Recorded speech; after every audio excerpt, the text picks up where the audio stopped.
Welcome to the Leo. YCP హయాంలో TTD ఎంత భ్రష్టు పట్టిపోయిందనేది మనందరికీ తెలుసు. కేవలం ఈ లడ్డూలో వాడినటువంటి నెయ్యి మాత్రమే కల్తీ కాదు, అప్పుడు ఆ వంటలకు వాడినటువంటి పప్పు దినుసుల దగ్గర మొదలుపెట్టి ఇతరవన్నీ కూడా నాసి రకంగానే ఉన్నాయని పలుమార్లు ఫిర్యాదులు కూడా రావడం జరిగింది. భోజనాలు కూడా అంతంత మాత్రంగానే ఉంటున్నాయి, నాణ్యత ఉండటం లేదని గతంలో అనేక కంప్లైంట్లు వచ్చేవి. అయితే కోట్లాది మంది భక్తుల మనోభావాలతో ముడిపడి ఉన్నటువంటి ఈ అంశాన్ని చంద్రబాబు గారు అయితే సీరియస్గా తీసుకున్నారు.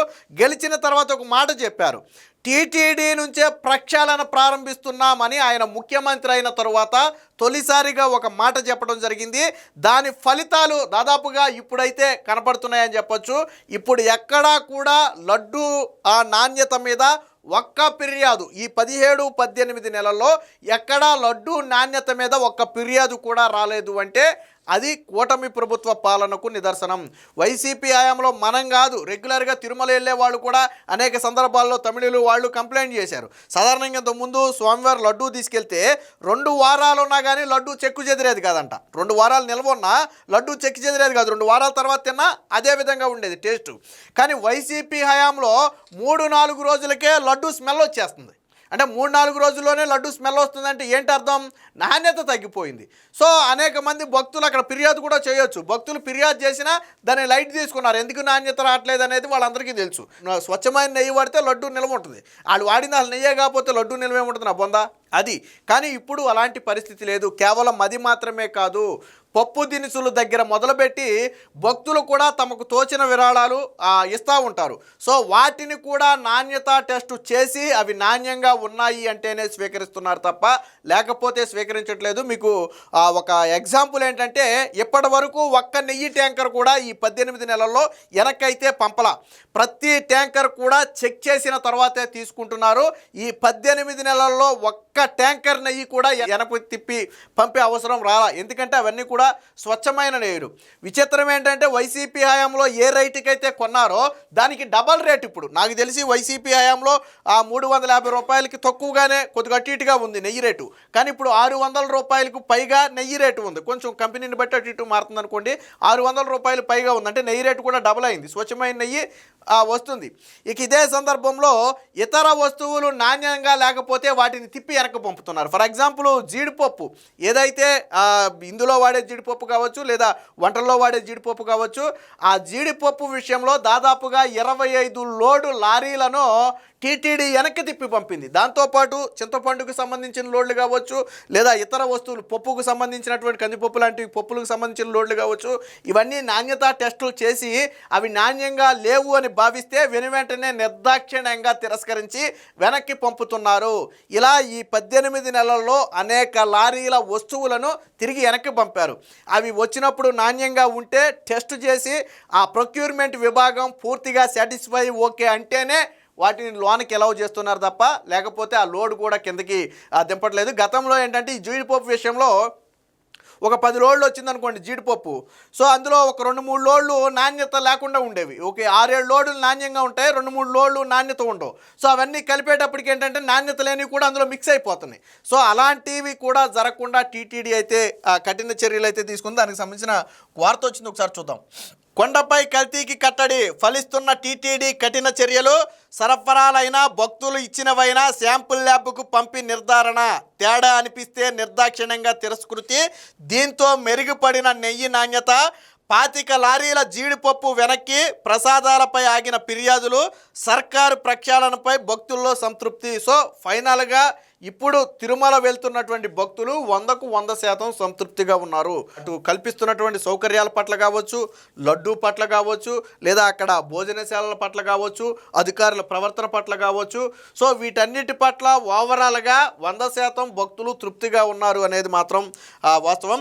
కల్తీ నెయ్యి, నాణ్యత లేని దినుసులతో శ్రీవారి ప్రసాదాలను తయారు చేసిన జగన్ పాలనలో తిరుమల పవిత్రతను మంటగలిపారు. 5 ఏళ్ల వైసీపీ పాలనలో భ్రష్టు పట్టిన వ్యవస్థల ప్రక్షాళనను తిరుమల నుంచే ప్రారంభిస్తున్నామంటూ ముఖ్యమంత్రి చంద్రబాబు చేసిన ప్రకటన ప్రభావం కొండపై కనిపించడం మొదలైంది. నైవేద్యాలు, ప్రసాదాల తయారీకి వినియోగించే సరుకుల నాణ్యతపై టీటీడీ అంటే తిరుమల తిరుపతి దేవస్థానం కఠిన వైఖరి అవలంబిస్తుంది. కొంచెం తేడా అనిపించిన సరుకులను నిర్దాక్షిణ్యంగా తిరస్కరిస్తుంది. దీని ఫలితంగా నాణ్యత అయితే పెరిగింది. దీనికి సంబంధించిన వార్త కూడా చూద్దాం. నెయ్యి సహా దినుసుల నాణ్యత గత ఏడాది కాలంలో పెరిగింది. ఏడాదిన్నర కాలంలో ప్రసాదాలు బాగున్నాయని భక్తులు సంతృప్తి వ్యక్తం చేస్తున్నారు. నెయ్యి నాణ్యతపై ప్రస్తుతం ఎలాంటి ఫిర్యాదులు రావటం లేదు. గత ఏడాదిన్నర కాలంలో ఒక్క నెయ్యి ట్యాంకర్ కూడా వెనక్కి తిప్పి పంపే అవసరం రాలేదు. అలాగే ఇతర సరుకుల నాణ్యత విషయంలో కూడా రాజీ పడటం లేదు. గత ఏడాది జులై నుంచి ఈ నెల మొదటి వారం వరకు కర్ణాటకకు చెందిన నందిని డైరీ 10 లక్షల కిలోల నెయ్యిని టీటీడీకి అయితే సరఫరా చేసింది. ఈ ఏడాదిన్నర వ్యవధిలోనే వేరువేరు టెండర్లలో పాల్గొన్న ఈ డైరీ కిలో 498కి ఇచ్చింది, ఒకసారి 716కు ఒకసారి ఇచ్చింది. అలాగే వివిధ ధరలతో అయితే టీటీడీకి సరఫరా చేసింది. నందిని టెండర్ అయితే ప్రస్తుతం ముగిసిపోవడంతో సంగం డైరీ నుంచి ఒక 10 లక్షల కిలోలు, మహారాష్ట్రకు చెందినటువంటి ఇందాపూర్ డైరీ నుంచి 6.5 లక్షలు, అలాగే తిరుమలకి చెందిన మదర్ డైరీ నుంచి 3.5 లక్షల చొప్పున ప్రస్తుతానికి టీటీడీ అయితే నెయ్యి తీసుకుంటుంది. ఈ రేట్లు సుమారు 655 రూపాయల వరకు ఉంటున్నాయని తెలుస్తుంది. బట్ వీటిల్లో కూడా ఇప్పటి వరకు ఎక్కడా కూడా నాణ్యత లోపం అనేది రాలేదు. మళ్ళీ టెండర్లు పిలిచే వరకు ఇలాగైతే కొనసాగిస్తారు. తేడా కొడితే టీటీడీ ప్రొక్యూర్మెంట్ విభాగం ఏటా 600 కోట్ల రూపాయలు విలువైన 177 రకాల సరుకులను కొంటుంది. అంటే టీటీడీలో వంటలకు కావచ్చు లేదా స్వామివారి ప్రసాదాలకు కావచ్చు, మొత్తంగా ఏదైనా కానివ్వండి, ఆ కొనే సరుకులు అంటే నెయ్యి కాకుండా కొనే సరుకులు దాదాపుగా 600 కోట్ల రూపాయల విలువైన వస్తువులు కొంటుంది. అందులో రోజువారీ వినియోగం చూస్తే నెయ్యి 15,000 కిలోలు, జీడిపప్పు 3,500 కిలోలు, చక్కెర 40,000 కిలోలు, బియ్యం 20,000 కిలోలు, బెల్లం 2,000 కిలోలు, ఎండు ద్రాక్ష 15,000, యాలకులు 5,000 కిలోలు. శ్రీవారికి ప్రసాదాల్లో ఎక్కువగా వినియోగించే జీడిపప్పు తరచుగా నాసిరకం వస్తున్నట్టు టీటీడీ అధికారులు గుర్తించారు. ప్రతి 10 లోడ్లో 2 నుంచి 3 లోడ్ల సరుకులు నాణ్యత లేకుండా వస్తున్నాయని గుర్తించారు. ఇలాంటి లోడ్లను నిర్మోహమాటంగా తిరస్కరిస్తున్నారు.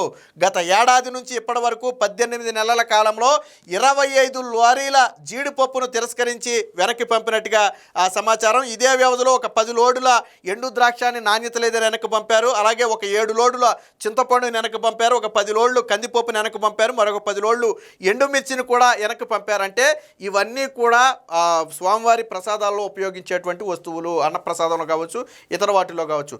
సో ఏ వస్తువు ఈవెన్ ఉప్పుతో సహా, ఈవెన్ సాల్ట్తో సహా నాణ్యత ఉంటేనే తీసుకుంటున్నారు తప్ప నాణ్యత లేకపోతే ఎట్టి పరిస్థితుల్లో దాన్ని ఉపేక్షించట్లేదు. ఆ ఫలితమే ఈరోజు ఎటువంటి ఫిర్యాదులు లేకుండా భక్తులు సంతృప్తిగా ప్రసాదాన్ని స్వీకరించి ఆనందంగా బయటకు వస్తున్నారు. అంటే టీటీడీ అంత కఠిన చర్యలు అవలంబించబట్టే ఇలాంటి పరిస్థితులు అయితే ఉన్నాయి. నాణ్యత లేకుంటే దాతలు ఇచ్చిన తిరస్కరణే. టీటీడీకి అవసరమైన సరుకులను ఎంతోమంది భక్తులు విరాళంగా అందజేస్తుంటారు. అందులో కూరగాయలు మొదలుకొని నిత్యావసర సరుకుల వరకు ఉంటున్నాయి. శ్రీవారి అన్నప్రసాదాలకు సంబంధించి తిరుపతిలోని టీటీడీ వేర్ హౌస్ ప్రాంగణానికి రోజు భక్తులు వచ్చి తమకు తోచిన వస్తువులు ఇచ్చి వెళుతూ ఉంటారు. కొందరు మొక్కులు చెల్లించుకోవడంలో భాగంగా ఇలా ఇస్తూ ఉంటారు. బియ్యం, చక్కెర, జీడిపప్పు, నెయ్యి, కందిపప్పు, చింతపండు వంటివి ఎక్కువగా ఇస్తుంటారు. అయితే వాటి శాంపిల్స్ కూడా తీసి ల్యాబ్కు పంపి నాణ్యత బాగుంటేనే స్వీకరిస్తున్నారు. టీటీడీ వేర్ హౌస్ ప్రాంగణంలో 4 గోదాములు ఉన్నాయి. అందులో ఒక గోదాములో 60 రకాల సరుకులు, మరొక గోదాములో 60 రకాల సరుకులు, మరొక గోదాములో 57 రకాల సరుకులు ఉంచుతున్నారు. ఒక దాన్నేమో అత్యవసరానికి అవకాశంగా దాన్ని వాడుకుంటున్నారు. అంటే ఇటు భక్తులు ఇచ్చిన వస్తువులైనా సరే 100% నాణ్యతను పరీక్షించిన తరువాతే దాన్ని లోనకైతే అలౌ చేస్తున్నారు. దాని ఫలితమే ఈరోజు ఆ టీటీడీలో ఎటువంటి ఫిర్యాదు రాకపోవటం.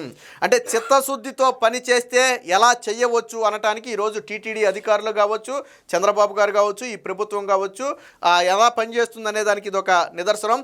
ఇదే 5 ఏళ్ల క్రితం మనం వెనక్కి తీసుకుంటే జగన్మోహన్ రెడ్డి పాలనలో ఏ ఒక్క లారీని వెనక్కి పంపల, ఏ ఒక్క వస్తువు నాణ్యత చెక్ చేయాలి. అప్పట్లో కూడా అనేక అనుమానాలు వచ్చాయి. గతంలో ఎప్పుడూ కొనే చోట నుంచి కాకుండా వీళ్ళు ఇతర చోట నుంచి కూడా వస్తువులు కొన్నారట. ఎందుకు కొన్నారు అంటే వాళ్ళు కమిషన్లు మాట్లాడుకుని కొనుక్కొని ఉంటారు. సో వీళ్ళకి నాణ్యత కంటే కూడా కమిషన్లు ఇంపార్టెంట్. దానిలో ఫలితమే కదా నెయ్యి కల్తీ ఎందుకు జరిగింది. అంతకుముందు వైసీపీ అధికారంలోకి వచ్చే టయానికి నందిని డైరీ నెయ్యి సరఫరా చేస్తుంది. ఆ డైరీని కమిషన్ అడిగారు, అది ఇవ్వనంది. ఇవ్వనంటే నీకు నెయ్యి మేము టెండర్ ఇవ్వమన్నాం. ఓకే, మీరు ఇవ్వకపోయినా పర్లేదు, మేమైతే రూపాయి కూడా మేము కమిషన్ ఇవ్వలేము, ఎందుకంటే మేము స్వామివారికి భక్తితో దాన్ని సరఫరా చేస్తున్నాం, వ్యాపార దక్షతతో కాదు, దాంట్లో మాకు మిగిలేది ఏమి ఉండదని చెప్పి నందిని డైరీ తేల్చి చెప్పింది. అప్పుడు వీళ్ళు ఇష్టం వచ్చిన వాళ్ళకి ఇచ్చేసి కల్తీ నెయ్యి, అసలు లీటర్ పాలు కూడా సేకరించిన వాడికి నెయ్యి టెండర్లు ఇచ్చేస్తే ఆడు దేనేంతో తయారు చేశాడో తెలియదు, ఆ నెయ్యి తీసుకొచ్చి ఇక్కడ ఇచ్చేయటం. దాని ఫలితమే మొన్న ఏం జరిగిందో మనం చూసాం. అలాగే అన్నప్రసాదాలు కూడా అత్యంత నాణ్యత లేకుండా ఉండేవి. దాని మీద అనేక సందర్భాల్లో భక్తులు ఫిర్యాదు చేసి బయటకు వచ్చి మాట్లాడినా, సోషల్ మీడియాలో పెట్టినా ఎవడో పట్టించుకునేవాడు ఉండేవాడు కాదు. కానీ ఈరోజు చూడండి, టీటీడీకి సంబంధించి ఎక్కడా కూడా ఇది బాగోలేదు, ఇది అసౌకర్యంగా ఉంది, ఇది మెయింటెనెన్స్ బాగోలేదని ఎక్కడా రావటం లేదు. కారణం ఏంటంటే కూటమి ప్రభుత్వం తీసుకున్నటువంటి చర్యలు, టీటీడీ అధికారులు తీసుకుంటున్నటువంటి చర్యలు సత్ఫలితాలను ఇచ్చాయి. అంటే చెప్తున్నదే, అప్పుడు ఉన్నది ప్రభుత్వమే, ఇప్పుడు ఉన్నది ప్రభుత్వమే. కాకపోతే అప్పుడు ఉన్నది జగన్మోహన్ రెడ్డి, ఇప్పుడు ఉన్నది చంద్రబాబు నాయుడు. వ్యక్తులు మారారు. అంటే ఎవరి వ్యక్తిత్వం ఏంటనేది వారి పాలన బట్టి కూడా అర్థమవుతుంది. ఏది ఏమైనా మొత్తంగా శ్రీవారి భక్తులు ఆ స్వామివారి ప్రసాదాల పట్ల 100% సంతృప్తితో ఉన్నారు అనేది మాత్రం వాస్తవం. Please subscribe to Leo news for more videos.